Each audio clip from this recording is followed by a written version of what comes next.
Hi friends, welcome to Indian Rasoi treats. आज हम बनाने जा रहे हैं सिंधी फक्की। तो चलिए शुरू करते हैं।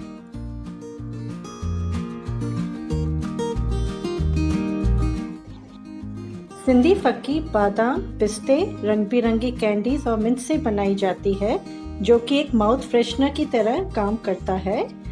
यह सिंधी फक्की मोस्टली सिंधी परिवारों में बनाई जाती है।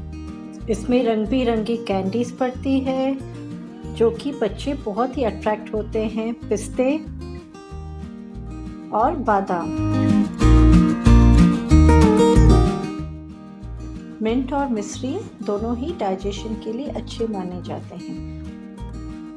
और शाहजीरा और छोटी इलायची वो भी फायदेमंद है हमारे सेहत के लिए। जैसे बच्चे को ड्राई फ्रूट पसंद नहीं, वो बहुत ही मुश्किल से खाते हैं, अगर उन्हें फक्की की तरह सर्व करेंगे तो वो बहुत ही चाव से खाते हैं। फक्की बनाना बहुत ही आसान है, सिर्फ थोड़ा चॉपिंग एंड कटिंग का थोड़ा काम रहता है और फिर सबको मिक्स करके एक एयरटाइट जार में बंद करके रखना है। जैसे यहाँ पर मैंने बादाम को पतला लंबा काटा है, जो कि हमारी सेहत के लिए बहुत अच्छे हैं। आप देख सकते हैं यहाँ पर रंग बिरंगी कैंडीज के भी मैंने छोटे छोटे टुकड़े किए हैं। मिंट को भी छोटे छोटे टुकड़े करने हैं, आप देख सकते हैं। और पिस्तों के भी मैंने पतला लंबा काटा है। पिस्ते हेल्थ के लिए बहुत ही बेनिफिशियल होते हैं।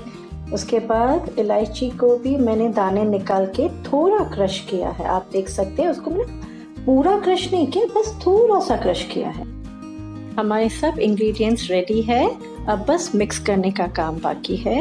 हम बादाम, मिंट, पिस्ते, कैंडी सबको एक साथ अच्छे से मिक्स करके किसी भी एयर टाइट जार में बंद करके रखेंगे। आपने देखा फक्की बनाना कितना आसान है और कितनी टेम्पटिंग लगती है, क्योंकि इसमें कलरफुल कैंडीज है। बच्चे बड़े सबको अच्छा लगेगी यह फक्की। हम 1-2 महीने के लिए स्टोर करके भी रख सकते हैं, क्योंकि इसमें सिर्फ ड्राई इंग्रेडिएंट्स है, कुछ खराब होने की चीज़ नहीं है। बस सिर्फ एयर टाइट में अच्छे से टाइट बंद करके रखना है। लग रही है ना टेम्पटिंग फक्की? आप ज़रूर ट्राई कीजिएगा। अगर आप इस चैनल पर नए हैं तो प्लीज़ सब्सक्राइब कीजिए और बेल आइकन को दबाइए। अगर आपको वीडियो पसंद आया हो तो लाइक कीजिए और कोई भी सुझाव हो तो कमेंट बॉक्स में लिखिए। आपके सुझाव हमारे लिए बहुत ही महत्वपूर्ण है। Thank you.